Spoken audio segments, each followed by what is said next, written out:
ગાંજાની હેરાફેરી કરતા પતિ પત્નીની અમદાવાદ પોલીસે ધરપકડ કરી છે। રાજસ્થાનથી ટ્રેનમાં ગાંજો લાવી અમદાવાદમાં છૂટક વેચાણ તેનું કરતા હતા।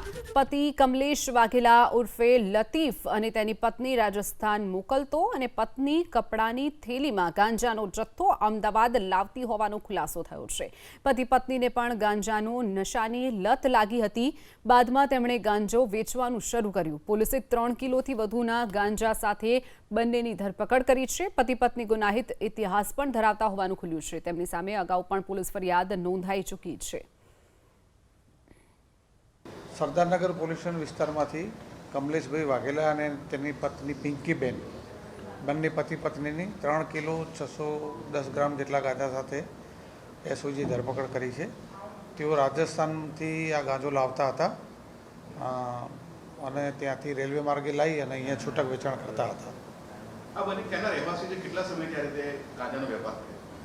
લોકો સરદારનગર પોલીસ સ્ટેશન વિસ્તારમાં રહે છે અને ઘણા સમયથી આ ગાંજાનો વેપાર કરે છે।